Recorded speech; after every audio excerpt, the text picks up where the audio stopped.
हरे कृष्णा माता जी। हरे कृष्णा। तो आइए पहले हम मंगलाचरण करते हैं। गुरुवे गौर चंद्राय राधिकाय तदालय कृष्णाय कृष्ण भक्ताय तद्भक्ताय नमो नमः।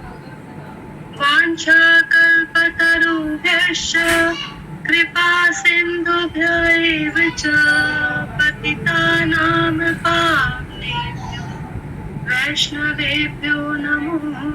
नमो महावदान्याय कृष्ण प्रेम प्रदायते कृष्णाय कृष्ण चैतन्य नाम्ने गौरतिशे नमः। हे कृष्ण करुणा सिंधु दीनबंधो जगत्पते गोपेश गोपिका कांत राधा कांत नमोस्तुते। तप्त कांचन गौरांगी राधे वृंदावनेश्वरी वृषभानुसुते देवी प्रणमामि हरिप्रिये। भक्त्या विहीनापराधलक्षये चित्तस्य कामादितरङ्गमध्ये कृपामयि त्वां शरणं प्रपन्ना वृन्दे नमस्ते चरणारविन्दम्। जय श्री कृष्ण चैतन्य प्रभु नित्यानंद श्री अद्वैत गदाधर श्रीवासादि गौर भक्तवृंद। हरे कृष्ण कृष्ण कृष्ण हरे हरे हरे राम राम राम हरे हरे।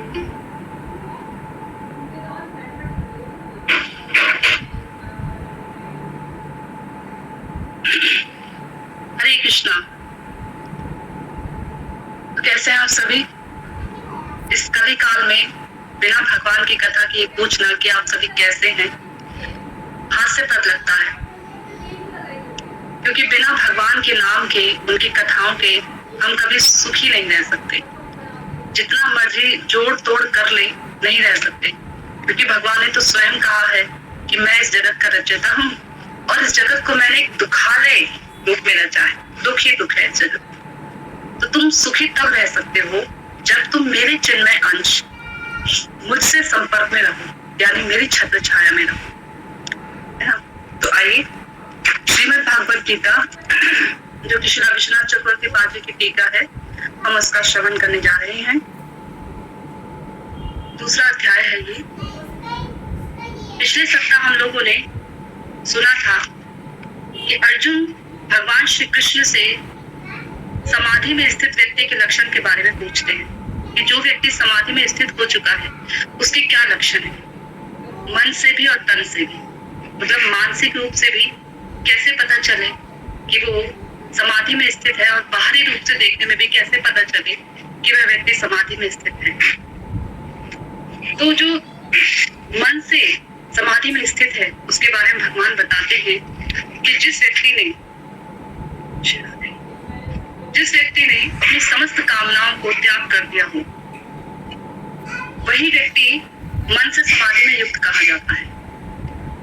और जो समस्त जो 3 प्रकार के ताप हैं, आध्यात्मिक, आदि भौतिक, आदि दैविक, इन तीनों तापों को बिना उद्विग्नता के साथ सहे, उसको कहा जाता है कि वह मन से समाधि युक्त है। आइए आगे हम सुनते हैं श्लोक।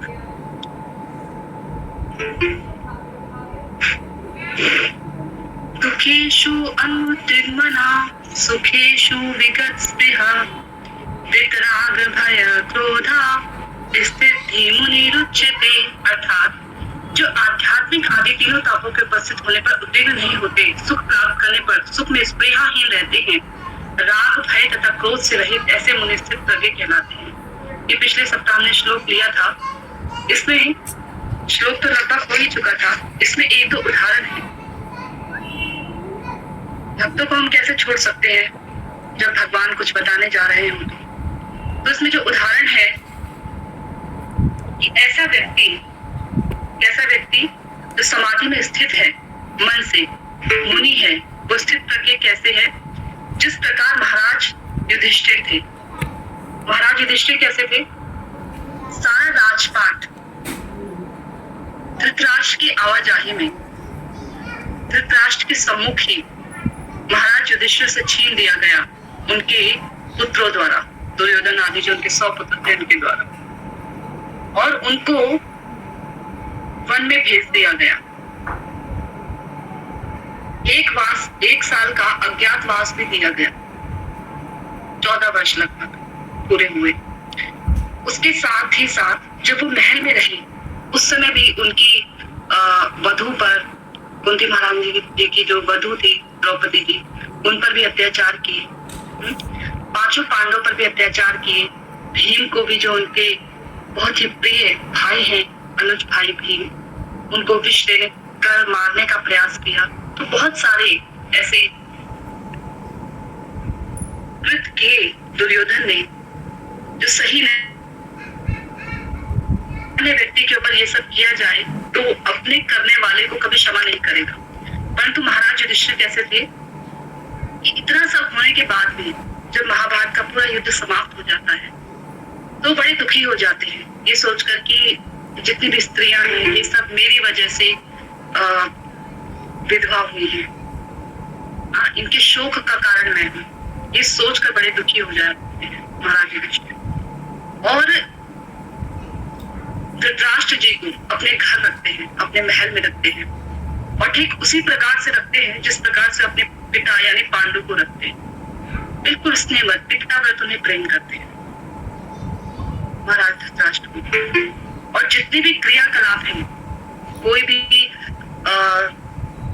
बहुत महत्वपूर्ण या साधारण रूप में किसी भी प्रकार का कोई भी कार्य करना होता तो उसमें धृतराष्ट्र जी की सहमति जरूर होती। इस प्रकार से धृतराष्ट्र जी को रखते थे महाराज युधिष्ठिर।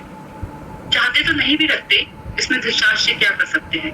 तो देखिए, भक्त हैं, इसीलिए उनके हृदय में ना तो देश था धृतराष्ट्र जी के प्रति और ना ही किसी प्रकार का राग था। वहीं पर देखा जाए जड़ भरत, जो कि पूरे जन्म में राजा भरत के नाम से थे, उसके बाद एक हिरण्य पर, हिरण के बच्चे पर वो आसक्त हो गए और उन्हें अगला जन्म हिरण का मिला। उसके बाद जब उनका जड़ भरत के रूप में जन्म हुआ तब वो उन्हें वृषण नाम का एक चोरों का जो सरदार था वो लेकर जाता है, देखता है कि बड़ा हट्टा कट्टा है, वो नर बलि देने के लिए लेकर जाता है जड़ भरत जी को। और जब नर बलि दे रहा होता है तो उस समय काली के सामने, माता काली उनके सामने नर बलि देने के लिए उनको जैसे ही उनकी गर्दन को नीचे झुकाता है तो उस समय जड़ भरत जी आकुल व्याकुल नहीं होते। उससे कुछ देर पहले जब वो नर बलि देने जा रहा था तो उससे पहले जड़ भरत जी को बहुत अलग अलग प्रकार से व्यंजनों को उन्हें खिलाता है ताकि हष्ट पुष्ट रहे, प्रसन्न रहे, प्रसन्न अवस्था में नर बलि दी जाए, पुत्र की कामना के उद्देश्य तो दे रहा था। तो ना उस समय जड़ भरत जी बहुत प्रसन्न हुए कि मुझे इतना खिला पिला रहा है, भांति भांति के व्यंजन खिला रहा है, और ना ही जड़ भरत जी उस समय बहुत दुखी हुए, बहुत डरे जिस समय वो उनको काटने जा रहा था, उनको मारने जा रहा था, उनकी बलि देने जा रहा था। वहीं पर देखिए महाराज अम्बरीश के ऊपर जब दुर्वासा मुनि अपनी जटा तोड़ते हैं और प्रत्या राक्षसी को प्रकट करते हैं तो उस समय महाराज अम्बरीश भी डर के मारे भगवान से प्रार्थना करने नहीं लग जाते हैं कि प्रभु मैंने इतने समय आपका भजन किया है, आज मुझे बचा लो, आज मेरे भजन की परीक्षा की घड़ी है, ऐसा नहीं कहते हैं। वो खड़े रहते हैं हाथ जोड़े, प्रत्या राक्षसी ही जलकर भस्म हो जाती है। तो किसी भी प्रकार से जो भगवान के भक्त होते हैं वो सुख होने पर और दुख होने पर उद्विग्न नहीं होते। ना सुख होने पर इतना उछलते कूदते हैं कि भूल जाते हैं कि भविष्य कैसा होगा और भूतकाल कैसा निकला है, और ना दुखी होने पर बहुत उद्विग्न हो जाते हैं। तो ये श्लोक है, आगे हम चर्चा करते हैं। यह सर्वत्र नाभिस्नेहा हतताप्य शुभा अशुभम नाभिनंदति नादेष्टि तस्य प्रज्ञा प्रतिष्ठिता। जो व्यक्ति सर्वत्र स्नेह रहित होते हैं और अनुकूल की प्राप्ति से ना तो प्रसन्न होते हैं और ना ही प्रतिकूल के प्राप्त होने पर उससे द्वेष करते हैं, उनकी बुद्धि स्थिर है। याद रखिए, यहाँ भगवान मन से कौन व्यक्ति मुनि है उसके बारे में बता रहे हैं।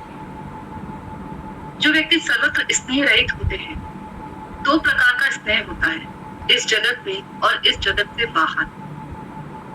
व्यक्ति दो प्रकार का स्नेह रखता है, कोई भी जीवात्मा। एक तो स्नेह उपाधिक है, यानी देह बुद्धि से उसका जो स्नेह होता है, देह और देह से जुड़े जितने भी सगे संबंधी हैं, नाते रिश्तेदार हैं, उनसे जो उसका स्नेह होता है, उपाधिक। उपाधि है, ये जो हमने शरीर धारण किया है, ये उपाधि है। उपाधि कैसी? शरीर धारण किया है कि हम स्त्री हैं, पुरुष हैं, हम फलाना की पत्नी है, फलाना के पति हैं, उनके संतान है, उनकी माता है, इस प्रकार की हमारी उपाधियां हैं। हाँ, हम एक बड़े बिजनेसमैन हैं, हम एक टीचर हैं, हम एक ड्राइवर हैं, ये अलग अलग तरीके की उपाधियां हैं जो हमने इस शरीर पर लादी हुई है। जैसे ही शरीर समाप्त होगा, ये सारी उपाधियां अपने आप समाप्त हो जाएंगी, फिर कुछ नहीं रहेगा कहने को, सुनने को। तो ये उपाधियां हैं, यानी हमें मिली है। जैसे प्रधानमंत्री उस व्यक्ति का नाम नहीं है, कोई पोस्ट है, एक उपाधि है जो उसको मिली हुई है।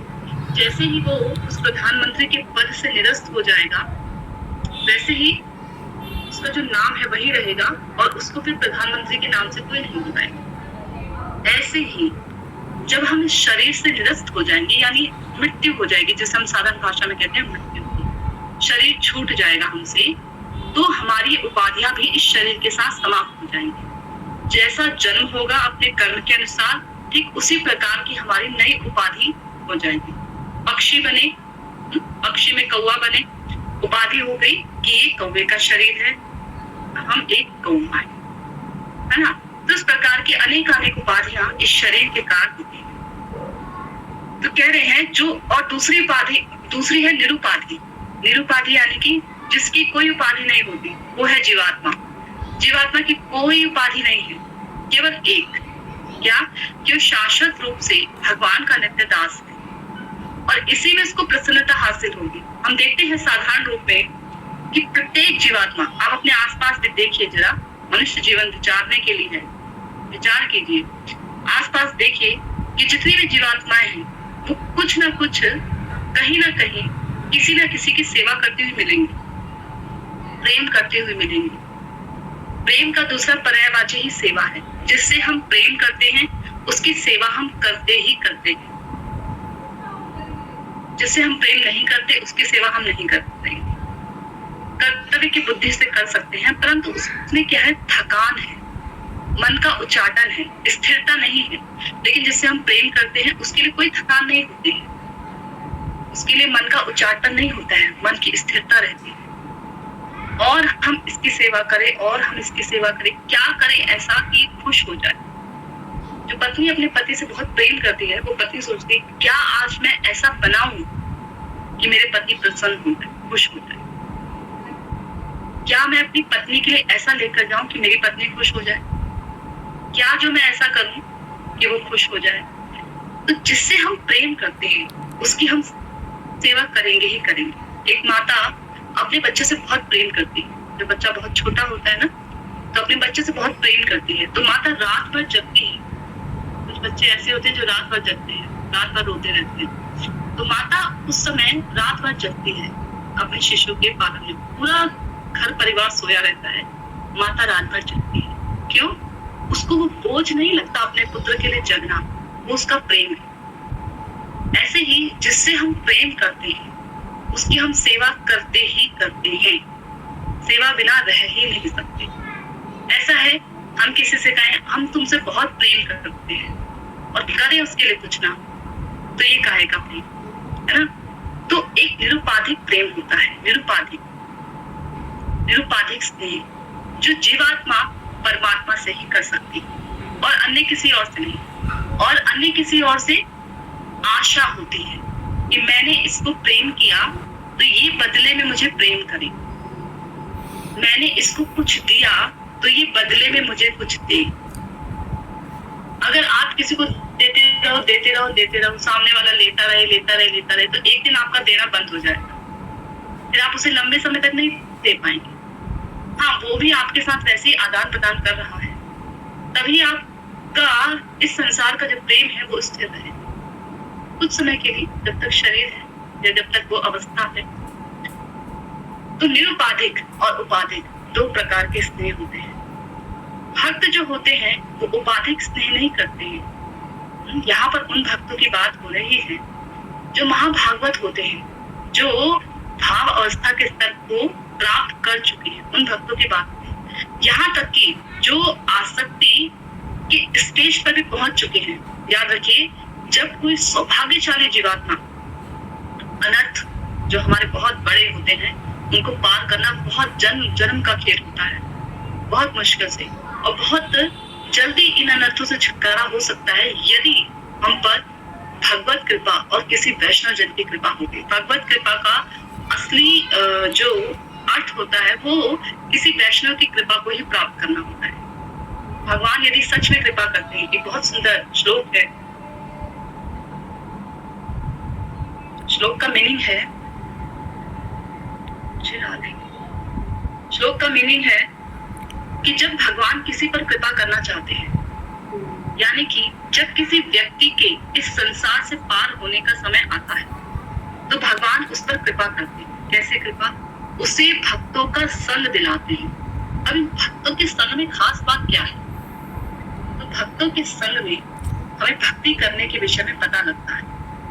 आखिर भगवान कहते हैं ना भगवत गीता में, भक्त्या मामा भी जानते हैं, भक्त ही हैं जो मुझे जानते हैं ठीक ढंग से। तो भक्त जो भगवान को जानते हैं वही तो बताएंगे कि भगवान को किस प्रकार से जाना जा सकता है, क्या ऐसा किया जाए कि भगवान प्रसन्न हो जाए। तो एकमात्र केवल भक्त ऐसे हैं जो भगवान को अच्छी तरह से जानते हैं, भगवान का हृदय अच्छे से पढ़ सकते हैं। कब भगवान परीक्षा ले रहे हैं, कब भगवान उन पर कृपा कर रहे हैं, कब भगवान उनसे हास्य कर रहे हैं, कब भगवान बहुत सीरियस है, ये भक्त ही जानते हैं। जैसे कि श्रीमद् भागवत में एक प्रसंग आता है, जब अर्जुन जी अश्वत्थामा को लेकर आते हैं द्रौपदी के समक्ष, जो उन्होंने प्रतिज्ञा की थी, उस प्रतिज्ञा को पूरा करके अश्वत्थामा को लेकर आते हैं द्रौपदी के सामने, जब पांचों पांडव के जो पुत्र हैं उनका संहार किया था अश्वत्थामा ने। तो उस समय द्रौपदी जब देखती है अश्वत्थामा को, तो बहुत जोर से चीखते हुए कहती है, मुझे दे, छोड़ दो से।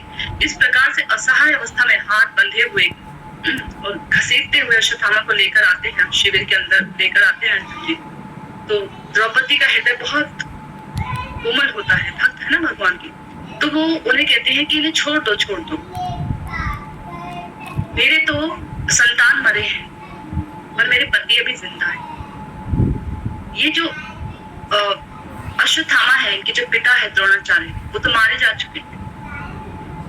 इनकी पत्नी जो आपकी गुरु माता है, अगर आप उनके पुत्र को भी मार देंगे, पति तो पहले ही मारे जा चुके हैं, पुत्र को भी मार देंगे, तो वो जिएंगी किसके सहारे? मैं तो अपने पति के सहारे फिर भी जी रही हूँ, मेरे पुत्र मर गए, मुझे इस बात का बड़ा शोक है, परंतु फिर भी आप जो है अश्वत्थामा को छोड़ देती है। तो प्रतिज्ञा की है अर्जुन ने, प्राण जाए पर वचन न जाए, और भीम कहता है नहीं, मारो इसको। जो आरती होते हैं, जिन्होंने संहार किया होता है, उन लोगों को मारने में कोई हर्ज नहीं है। जो आतताई होते हैं उनको मारने में कोई हर्ज नहीं है, कोई पाप वाप नहीं लगता, मार दो इसको। भीम ऐसा कहते हैं। अब भीम की इच्छा को पूरी करना और जो है द्रौपदी की इच्छा को पूरी करना, अब धर्म संकट में है अर्जुन जी, तो कृष्ण उस समय कहते हैं कि हाँ मार दो। आतताइयों को मारना कोई पाप नहीं होता, 5 प्रकार के जो आतताई होते हैं उन्हें मारा जा सकता है, शास्त्र ऐसा ही, तो मैंने मार। कृष्ण समर्थन कर रहे हैं भीम का, साइड ले रहे हैं कि भीम की बात बिल्कुल सही, मार, तुमने प्रतिज्ञा की है, तुम्हें तो प्रतिज्ञा पूरी करनी है अपनी। तो उस समय अर्जुन समझ जाते हैं भगवान के हृदय को कि भगवान क्या कहना चाह रहे हैं। एक तरफ तो अश्वत्थामा ब्राह्मण पुत्र है, ब्राह्मण है, और दूसरी तरफ मुझे अपनी प्रतिज्ञा भी पूरी करनी है, भीम का भी मान रखना है, द्रौपदी का भी मान रखना है, तो वो सोचते हैं कि कृष्ण क्या कहना चाह रहे हैं, क्या सच में कृष्ण मुझसे ये कह रहे हैं कि मार दो। तो क्या करते हैं, अपनी तलवार से जो अश्वत्थामा के सर पे जो मणि होती है उसको निकाल बाहर करते हैं। हाँ, तो जो ब्राह्मण होते हैं, किसी ऊंचे पद पे व्यक्ति, ब्राह्मण ही नहीं, किसी ऊंचे पद पे व्यक्ति का यदि निरादर कर दिया जाए, उसे असम्मान दे दिया जाए, तो उसको मृत्यु के बराबर उसका दंड माना जाता है, मृत्यु के बराबर का दंड। तो इस प्रकार से उसको अपमानित किया जाता है अश्वत्थामा को। तो ये बराबर हो गया कि उसकी मृत्यु भी हो गई और मृत्यु भी नहीं हुई। तो यहाँ पर अर्जुन जी हृदय समझ जाते हैं कृष्ण का, जबकि कृष्ण क्या कह रहे हैं, हाँ मार दो मार दो। तो जो भक्त होते हैं वो भगवान का हृदय समझ जाते हैं। तो यहाँ बता रहे थे कि दो प्रकार के जो स्नेह होते हैं, उपाधिक और निरुपाधिक। जो भक्त होते हैं वो उपाधिक स्नेह का जो स्नेह होता है भगवान से ही जुड़ा रहता है, और अनुकूल की प्राप्ति से ना तो प्रसन्न होते हैं और ना प्रतिकूल के प्राप्त होने पर संदेश करते हैं। अनुकूल कुछ उनके जीवन के अनुकूल हो जाए या उनके मन के अनुकूल हो जाए तो उससे प्रसन्न नहीं होते हैं, वो स्थिर रहते हैं। और प्रतिकूल को प्राप्त होने से भी वो जो है द्वेष नहीं करते हैं, अप्रसन्न नहीं होते हैं। यहाँ हमारी इच्छा के खिलाफ ऐसा कैसे हो गया। जैसे कि मुझे याद है, एक बार एक माता जी थी, तो वो अपने पिताजी से बड़ा प्रेम करते थे। उनके पिताजी को बहुत गंभीर रोग हो गया था और बिल्कुल डॉक्टर ने मना कर दिया था कि नहीं बचाया जा सकता है। तो उन्होंने कहीं से सुना था कि गोवर्धन जिसे, गिरिराज जिसे जो भी मांगो वो पूरी करते हैं। तो वो गिरिराज जी के बहुत चक्कर काट रही थी, मतलब चक्कर इन द परिक्रमा कर रही थी। पर गिरिराज जी की बहुत उन्होंने परिक्रमाएं की, 3-4 परिक्रमाएं की थी अपने पिताजी के अस्वस्थ होने पर। तो परिक्रमा कर रही थी और जब उनके पिताजी का देहांत हो गया, उनके कर्मों का जो सिलसिला था समाप्त हुआ उनके पिताजी का, और उनका शरीर छूट गया, तो उन्हें बड़ा दुख हुआ।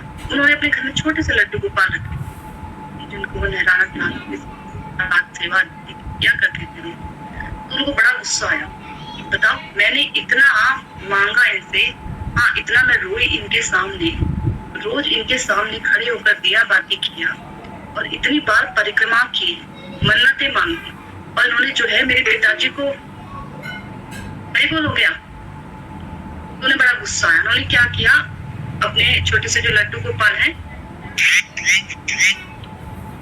उनकी सेवा ही बंद कर दी,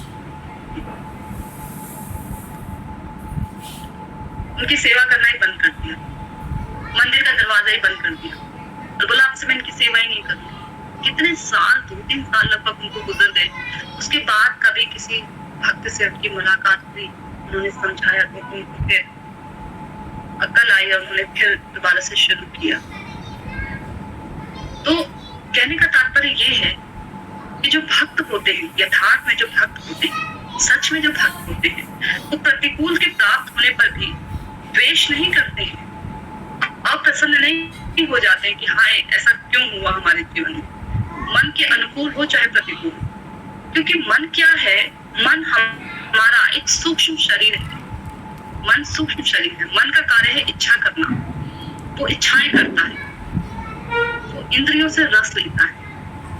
अब इस मन के पीछे यदि हम भागते हैं तो मन की गति कैसी होती है, जैसे पानी की गति होती है ना, पानी अपने प्रयासों से ऊपर नहीं चढ़ता है, पानी हमेशा नीचे ही जाता है, पानी को नीचे की तरफ ढलान रहती है। ऐसी मन की जो गति होती है वो हमेशा नीचे की तरफ ही होती है। मन को स्वतंत्र छोड़ दो, बिल्कुल छोड़ दो, कोई उस पर कोई बंधन ना हो किसी प्रकार का, तो मन हमेशा हमसे गलत ही कार्य कराएगा। अभी देखिए ना, हम चाहते हैं कि हम भजन करें, हम चाहते हैं कि हमारा मन जो है भगवान में बिल्कुल दृढ़ता के साथ लगा रहे, तो क्या लगता है हमारा मन हमारी बात ही नहीं मानता है। तो ये जो मुनि होते हैं, यथार्थ में जो भगवान के भक्त होते हैं, प्रतिकूल के प्राप्त होने पर भी द्वेष नहीं करते हैं, और अनुकूल कुछ मिल जाए नहीं,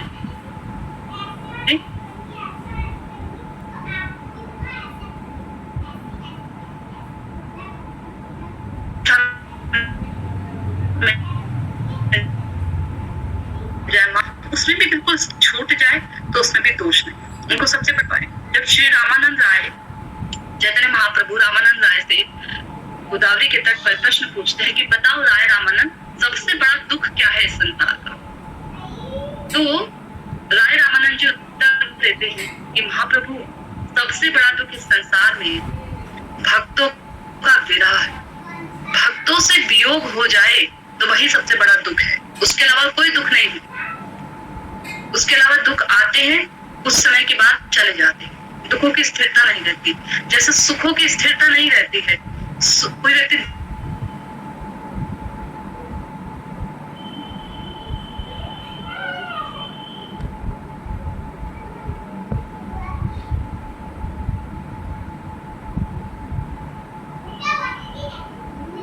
दुख निकल जाता है जीवन से आकर ही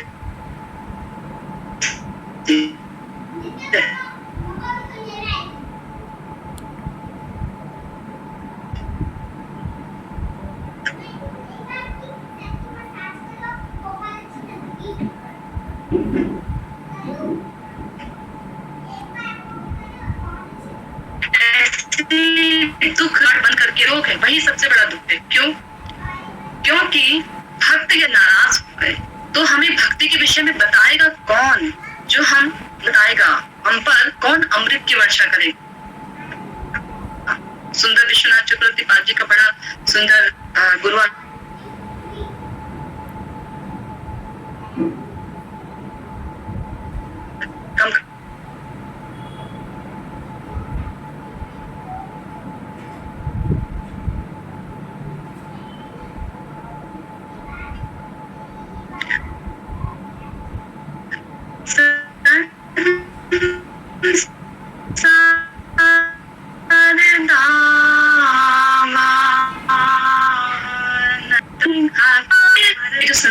उड़ते रहते हैं, मरते रहते हैं। इस गावन रूपी संसार में आपकी कृपा रूपी वर्षा होती है, तब हम सुख से रह पाते हैं, वरना तो कब की मर जाते हैं।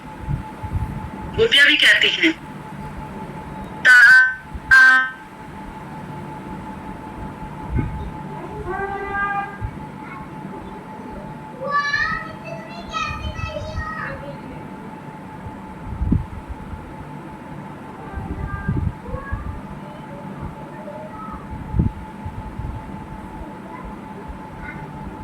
कथा कवि भी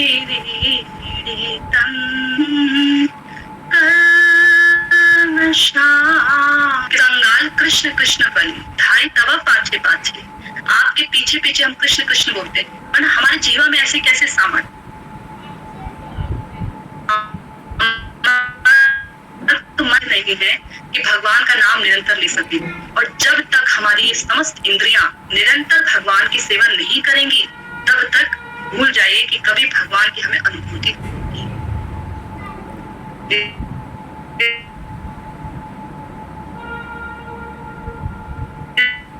निरंतर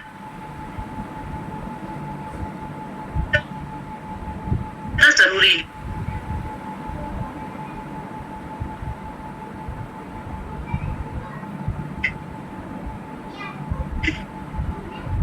भक्ति कट और नित्य अहेतुत्तर होनी चाहिए। झूठनी कासिल नहीं हुआ, मन की शांति ऐसा नहीं, निरंतर जब तक श्वास है तब तक निरंतर नित्य रोज सब समय होनी चाहिए।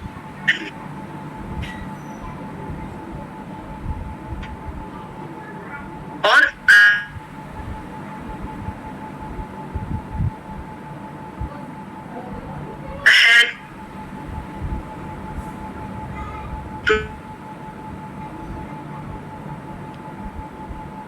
बहुत लोग करते हैं, बहुत लोग भक्ति करता है, भूत प्रेतों की करे, कौन होते हैं पूर्वज, चाहे उनकी करे, जिस किसी की भी करे, हर कोई करता है।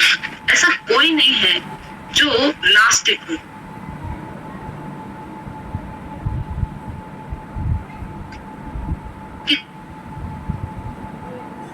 जनरेशन हो सकती है, उसको भारतवर्ष में पैदा होने पर भी भारतीय नहीं कहेंगे। क्या होता है, भगवान के प्रति श्रद्धा भी हो, किसी देवता के प्रति हो, तुलसी के प्रति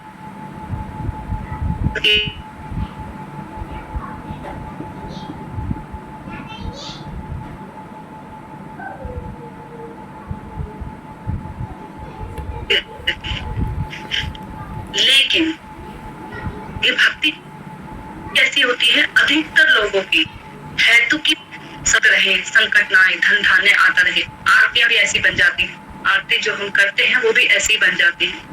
उसमें भी आप गौर से सुनेंगे तो उसमें भी हेतु है, भगवान से हम मांग रहे हैं, कितना कुछ मांग रहे हैं। कष्ट मिटे तन का कष्ट मिट जाए, सुख संपत्ति घर आ जाए,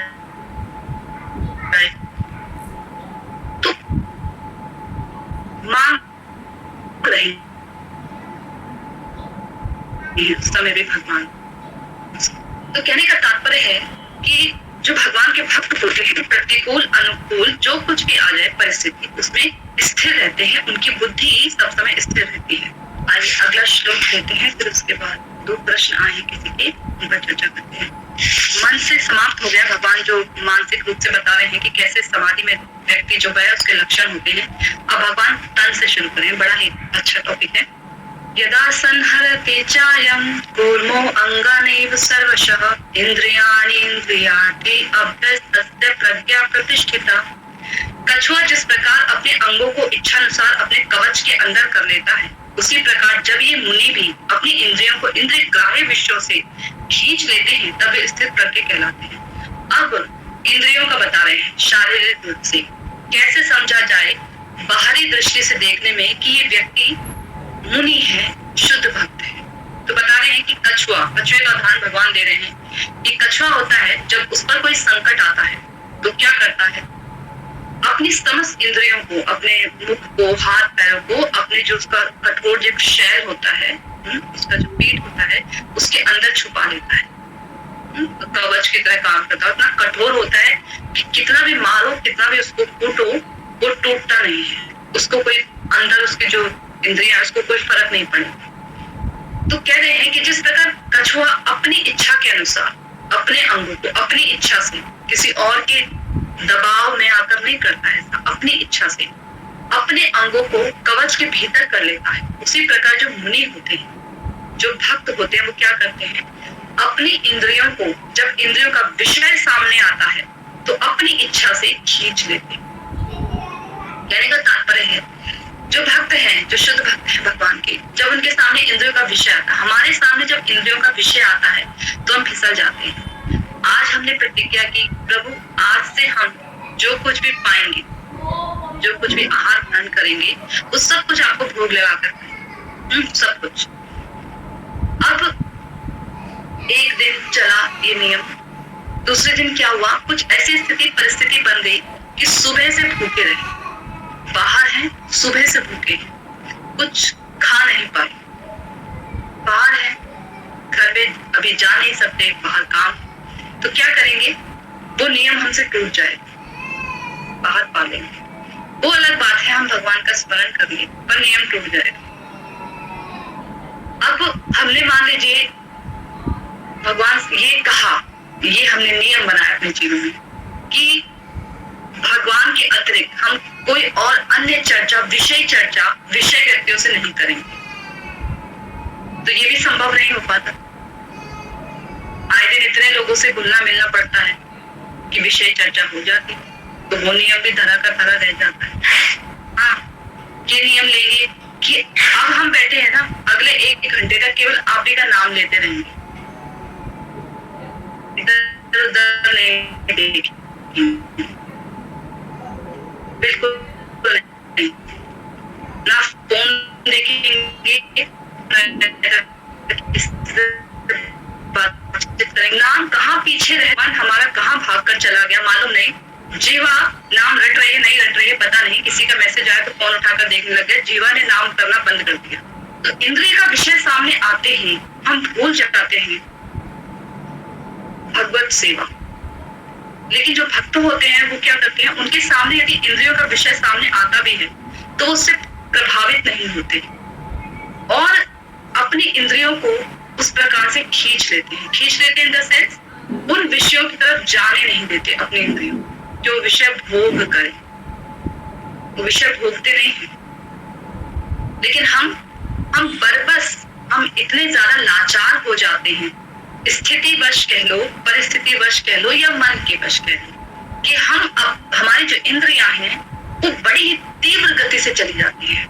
यहाँ तक कि यदि हम जबरन अपनी इंद्रियों को रोक कर रखें, जबरन हमने ये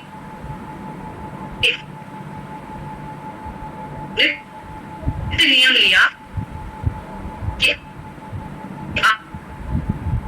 आज से हम टीवी और सामने चल रही फिल्म ना चाहते हुए बार बार हमारे जो नेत्र हैं उस टीवी पर चले जाएंगे कि जितनी बार खींचेंगे उतनी बार चले जाएंगे, और फिर अंततः हार के हमारी नजर वहीं टिक जाएगी, है ना। बार बार मन, कान, आंख सब कुछ वहीं लग जाए। तो ये है हमारी इंद्रियों का प्रबल। यहाँ तक कि श्रीमद् भागवतम तो ऐसा कहती है कि इंद्रियां इतनी प्रबल हैं कि इंद्रियों पर, इन मन पर भरोसा नहीं करना चाहिए। इसलिए एकांत में भी अपनी पुत्री, अपनी माता के साथ अकेले नहीं बैठना चाहिए। सोचिए किसको बोला गया, माता और पुत्री, बहन, इनके साथ भी, इनसे संबंध कैसा है हमारा, भाई का, पिता का, ऐसा संबंध है।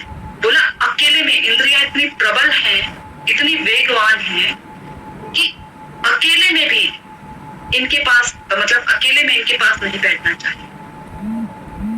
ऐसी हमारी इंद्रियां हैं। तो कह रहे हैं कि जो मुनि व्यक्ति होता है वो अपनी इंद्रियों को इसी प्रकार से खींच लेता है, ऐसा व्यक्ति स्थित प्रज्ञ कहलाता है। इसके आगे भी है एक दो श्लोक जो भगवान ने मन को लेकर कहे हैं, बड़े ही सुंदर श्लोक हैं। इस पर हम अगली बार चर्चा करने का प्रयास करेंगे, भगवान ने चाहा थी। दो प्रश्न हैं जिन्होंने पूछे हैं, एक ऋषिकेश से है माता जी, पहले उनका प्रश्न लेते हैं। उन्होंने मुझे मालूम नहीं है फेसबुक पर किया था कि किस पर किया था, उन्होंने मैसेज किया था तो उनको किसी ने रिप्लाई दिया था और उस रिप्लाई में लिखा था कि जो राधा रानी है वो मिथ है, उनका कोई आधार नहीं है। राधा रानी को लेकर और कृष्ण के नाम को लेकर जो गौड़ीय वैष्णव लोग इतनी चर्चा करते हैं वो बिल्कुल मिथ है, उसका कोई आधार नहीं है, सत्यता नहीं है। तो ये ऋषिकेश से माता जी हैं, उनका प्रश्न है। तो जो राधा तत्व है ये बहुत ही गंभीर है, बहुत गहरा तत्व है, ये हर किसी की समझ में नहीं आता है। सामान्य रूप से इस भौतिक जगत का जो तत्व है वो ही हमें समझ नहीं आता।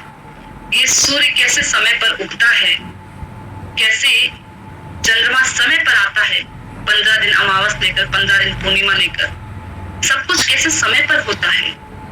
क्यों सूर्य अपनी मर्जी से आगे पीछे नहीं उग जाता, ठीक समय पर ही क्यों उगता है।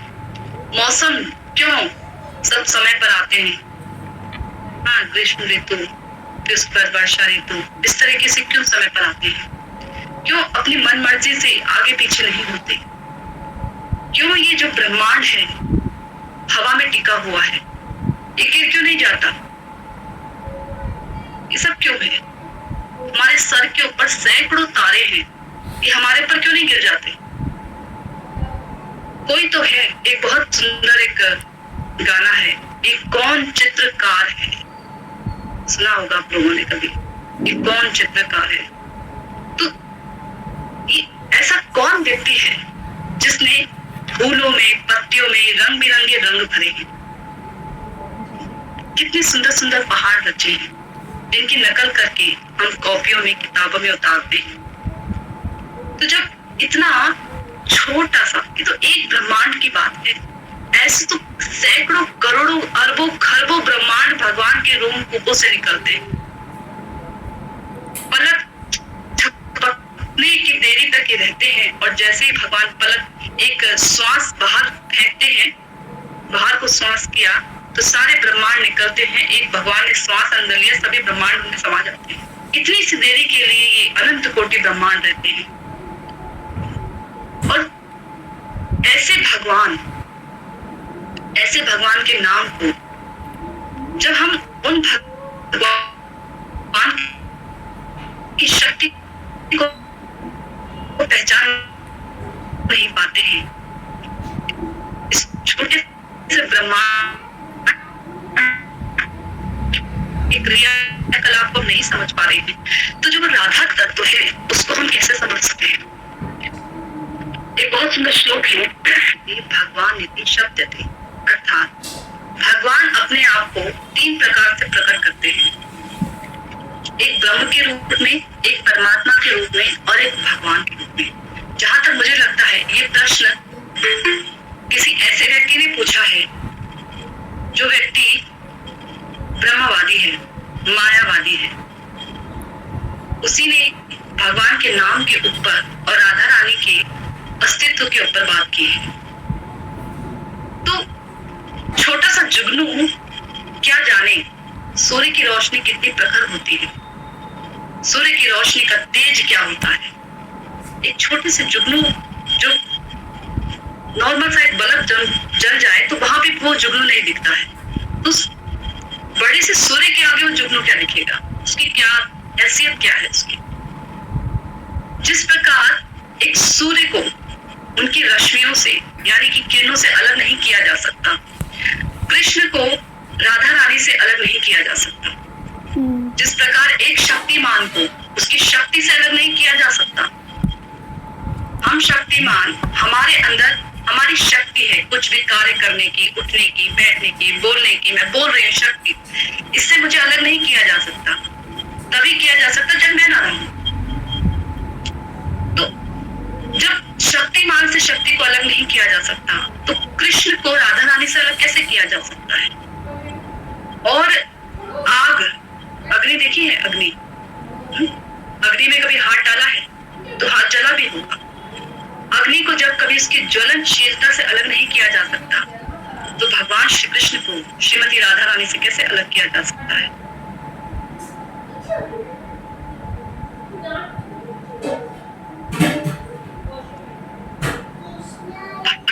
भगवान श्री कृष्ण अपने आपको 3 रूपों में प्रकट करते हैं।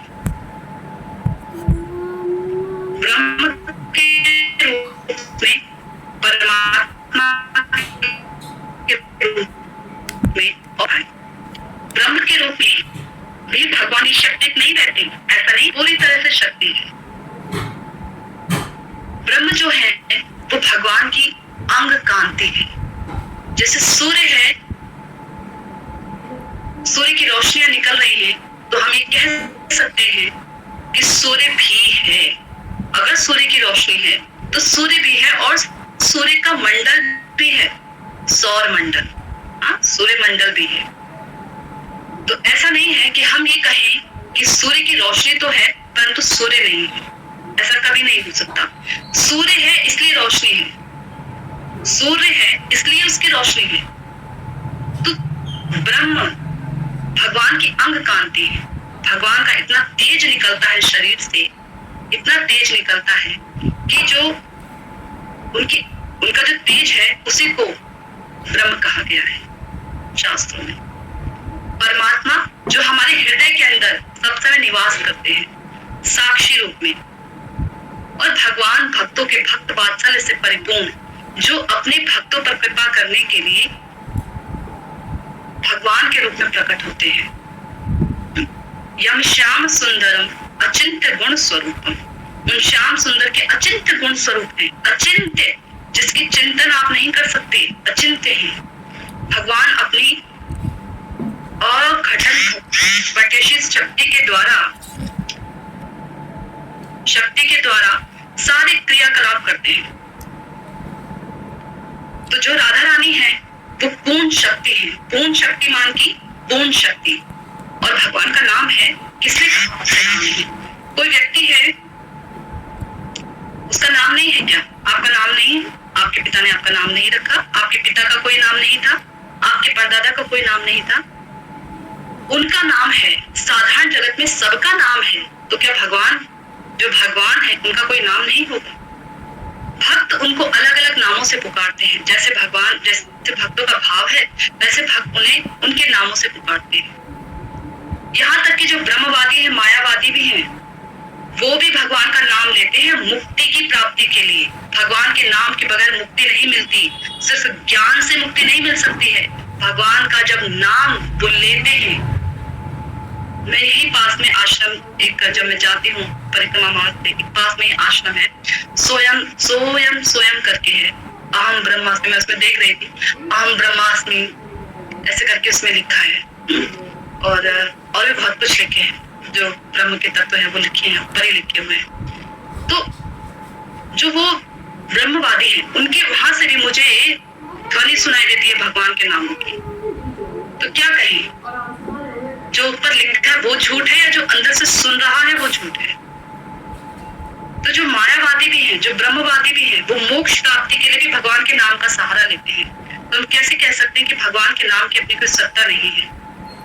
भगवान है कि नाम की सत्ता है। ब्रह्मा जी स्वयं कह रहे हैं कि कृष्ण परम ईश्वर है। आप ब्रह्मा से बड़े हो गए जो ये कह रहे हैं कि कृष्ण ऐसा कोई नाम ही नहीं है, कृष्ण ऐसी कोई सत्ता ही नहीं। राधा रानी कृष्ण के साथ ठीक वैसे ही रहती हैं जैसे कि सूर्य के साथ उसकी किरणें रहती हैं। हम बिल्कुल अलग नहीं कर सकते। राधा रानी आह्लादनी शक्ति है। इस तत्व को जानने के लिए आपको भगवान की आज्ञा का पालन करना पड़ेगा। भगवान कहते हैं ना कि मुझे भक्ति के द्वारा ही जाना जा सकता है, तो पहले आपको भक्ति करनी पड़ेगी तो आप भगवत तत्व को जान सकते हैं। गौड़ी वैष्णव ऐसे ही नहीं चिल्लाते रहते हैं राधा रानी की जय, राधा रानी ही सब कुछ है, राधा रानी यथार्थ तत्व है। हर एक चीज का सापेक्ष है।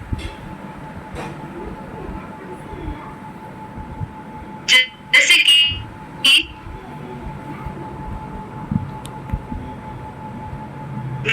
मेरा शरीर है, मेरे शरीर मेरे हाथ से जुड़ा है। मैं अपने हाथ को जो आगे दूंगी, मेरा हाथ करेगा। मैं नहीं चाहूंगी तो मेरा हाथ नहीं करेगा, लेकिन मेरा शरीर मेरे हाथ से जुड़ा। इस हाथ की सत्ता तभी तक है जब तक कि मेरे शरीर से जुड़ी। ऐसे भगवान की शक्ति भगवान से जुड़ी है। कभी शक्ति तो है, ब्रह्म के अंदर पूर्ण शक्ति है, तो शक्ति कहां से आएगी? केवल नाम की शक्ति है? नहीं, ब्रह्म के अंदर यथार्थ में शक्ति है। और ब्रह्म में कोई विकार नहीं होता है कि उनके अंदर कोई शक्ति नहीं है। अगर शक्ति नहीं रहेगी तो ब्रह्म ब्रह्म नहीं कहलाएंगे, वो तो विकार युक्त हो गए। और ब्रह्म के अंदर, परमात्मा के अंदर किसी भी प्रकार का कोई विकार नहीं होता है। तो जो भक्त होता है, वेदेषु दुर्लभम अदुर्लभम आत्मभक्त, वेद का जो पालन करते हैं, यहाँ तक कि वेद भी आपको ठीक ढंग से नहीं जान सकते। वेदों का पालन करने वालों के लिए आप दुर्लभ हैं। और अदुर्लभम आत्मभक्तो, जो आत्मभक्त हैं, जो आपके भक्त हैं, उनके लिए आप अदुर्लभ हैं। श्रीमद् भागवतम के 10वें स्कंद में भगवान ब्रह्मा जी यही स्तुति कर रहे हैं कि जो ये कहता है कि मैं ब्रह्म को पूरी तरह से जान गया, वो निरे मूर्ख है। क्यों? क्योंकि उन्होंने आपको कभी जाना ही नहीं। जो ये कहता है कि प्रभु हम आपके शरणागत हैं, वही व्यक्ति जान सकता है। अगर कोई मुझसे ये कहे कि हमने भगवान को पूरी तरह से जान लिया, तो मैं ये कहूंगा कि उसने कुछ नहीं जाना। क्योंकि मैं ब्रह्मा, जिसने सृष्टि की रचना की है, सृष्टि को रचा है, वो भी आपको नहीं जान सका। देखा ना, ब्रह्म विमोहन लीला ने भगवान ने सिद्ध किया ना कि ब्रह्मा भी मुझे नहीं जान सकते हैं। ब्रह्मा तो छोड़िए, भगवान चाहे तो उनके जो स्वांश है बलराम, वो भी उनकी लीला को नहीं जान सकते। तो फिर आप और हम कैसे जान सकते हैं भगवान को, भगवान के तत्व को, उनके नाम को, उनके गुणों को? नहीं जान सकते। पहले भक्ति कीजिए, उसके बाद आप जानेंगे कि भगवान का नाम सच है भी या नहीं। बिना रसगुल्ला खाए मिठास का पता कैसे करेंगे? मतलब मीठी तो चीनी भी होती है, मीठा तो गुड़ भी होता है, पता कैसे लगेगा कि रसगुल्ले की मिठास क्या है? वरना आपको चीनी की मिठास, गुड़ की मिठास और रसगुल्ले की मिठास सब एक बराबर ही लगेगी। पहले उसे खाइए, फिर अनुभव कीजिए। पहले भगवान का नाम लीजिए, फिर उसको अनुभव कीजिए, फिर बताइएगा कि भगवान का नाम यथार्थ में सत्य है कि नहीं, राधा रानी का जो तत्व है वो सत्य है कि नहीं। ठीक है। दूसरा प्रश्न था, हरि नाम जो हम करते हैं उसका अर्थ क्या है? इसमें हरि, ये मेरठ से प्रश्न पूछा है माता जी, इसमें जो हरि है वो हरि है, लेकिन किसी ने मुझसे कहा कि ये राधा रानी है। जी बिल्कुल, जिसने भी आपसे कहा बिल्कुल सत्य कहा है। ये जो हम हरे कृष्ण महामंत्र करते हैं इसमें जो हरे है वो राधा रानी ही है। हरे इसके अलग अलग अर्थ हैं। ये जो पूरा महामंत्र है 16 अक्षरों का, 32 अक्षरों का, ये जो मंत्र है, ये इसमें जो शब्द है हरे कृष्ण कृष्ण कृष्ण हरे हरे, इसका अपना एक अलग अलग मतलब है, एक अलग अलग अर्थ है। सभी आचार्यों ने, जितने भी हमारे गौड़ी आचार्य हैं, उन्होंने इसका एक अलग अलग बहुत सुंदर अर्थ दिया है। रस आचार्यों ने रस से परिपक्व अर्थ दिया है। हरे राधा रानी के चित्त को जो हरण कर ले वो हरा है, यानी हरे, हरा से हरे राधा रानी। और कृष्ण सर्व आकर्षक है, कृष्ण सर्व आकर्षक है। जो राधा रानी के हृदय के, भक्तों के हृदय को, चित्त को चुरा ले वो कृष्ण है। उसके बाद जो नीचे हरे राम है, उसमें भी जो हरे है वो राधा रानी के लिए ही है, और जो राम है वो राधा रमण यानी कृष्ण के लिए है। इसमें राम के लिए नहीं है, राम बलराम के लिए भी नहीं है, राम इसमें कृष्ण के लिए है। और जो हरे है वो राधा रानी के साथ कभी भी राम नहीं जुड़ सकते या बलराम नहीं जुड़ सकते हैं। बल्कि वेणु गीत का एक बहुत सुंदर मैं रिकॉर्डिंग कर रही हूँ, कुछ दिनों में आप लोगों को मिल जाएगा। उसमें जब आप वेणु गीत का जो पोस्टर है उसे देखेंगे तो उसमें राधा रानी आपको घूंघट से कुछ मुख ओढ़ते हुए नजर आ रही है, क्योंकि बलराम जी साथ में चल रहे हैं कृष्ण के, इसलिए ओढ़ रहे हैं। तो राधा रानी बलराम जी के साथ में नहीं रहती है। तो इसमें जो हरे हैं राधा रानी और राम जो है वो राधा रमण, जो राधा रानी के भी मन में रमण करते हैं, राधा रानी के मन में जो रमण करते हैं वो ये राम है। जो भक्तों को आनंद देते हैं वो ये राम है। दोनों में राधा रानी और कृष्ण का ही ये पूरा मंत्र है। और हमारे आचार्य जनों ने इसकी बड़ी सुंदर परिभाषा की है, बहुत सुंदर आश्रय बताया है। भक्तिविनोद ठाकुर जी के अनुसार जब वो हरे कृष्ण महामंत्र कर रहे हैं तो वो ये कहते हैं, हरे जब वो बोलते हैं तो वो कहते हैं कि हे हरे मेरे हृदय को चुरा लीजिए। कृष्ण जब बोलते हैं कि हे कृष्ण मेरे हृदय को अपनी ओर आकृष्ट कर लीजिए। फिर हरे कृष्ण बोलते हैं तो बोलते हैं कि हे हरे मैं संसार में डूब चुका हूँ, मुझे इस संसार सागर से उबार लीजिए। फिर जब कृष्ण बोलते हैं तब वो प्रार्थना करते हैं कृष्ण से, हे प्रभु मुझे अपने नाम रूप गुण लीला के प्रति आकर्षित कर लीजिए। तो इस प्रकार से अलग अलग उसमें पूरे जो 32 अक्षरों का जो मंत्र है उसमें भक्तिविनोद ठाकुर जी ने बहुत सुंदर इनकी आशय स्पष्ट किया है। और यूं कहा जाता है कि जब हम हरिनाम करते हैं तो हमें बीच बीच में अपने आचार्य द्वारा किए गए इनके जो अर्थ है उसका चिंतन करते रहना चाहिए, ताकि हमारा चंचल मन स्थिर हो सके। और प्रार्थना तो हमें सब समय करनी ही चाहिए हरिनाम करते समय। गोपाल गुरु जिन्हें चैतन्य महाप्रभु ने गोपाल गुरु की उपाधि दी, वो भी जब हरे कृष्ण महामंत्र का अर्थ स्पष्ट कर रहे हैं तो बता रहे हैं कि जब भगवान विरह में होते हैं, यहाँ पर विरह और मिलन का के रूप से वो आशय स्पष्ट कर रहे हैं कि जब भगवान मिलन में होते हैं, राधा रानी और कृष्ण मिल रहे हैं आपस में, उनके मिलन की लीला हो रही है, तो हरे कृष्ण गा रहे हैं आपस में। और जब अलग हो जाते हैं एक दूसरे से तो राधा रानी कहती है कृष्ण कृष्ण और कृष्ण कहते हैं हरे हरे। इस प्रकार से विरह में वो एक दूसरे को बुला रहे हैं। तो ऐसे ही हरे राम का है, राम राम हरे हरे का भी यही मतलब है।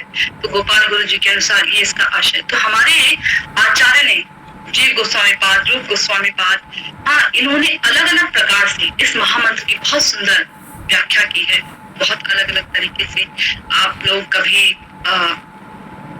यहाँ आएंगे या कहीं भी जहाँ पर गौड़ीय ग्रंथ मिलते हो, वहां पर आप देखिएगा हरिनाम महामंत्र के ऊपर एक बहुत सुंदर ग्रंथ है, पतला सा, आप उसको खरीद सकते हैं। उसके विषय में हरिनाम को लेकर आपका जो कुछ भी संशय है वो स्पष्ट हो जाएगा।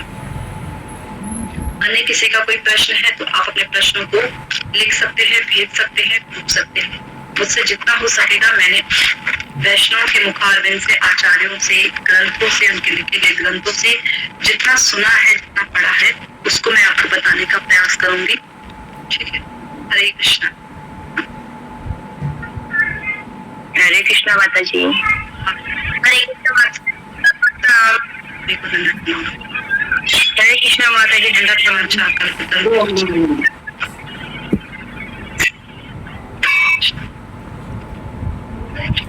पांच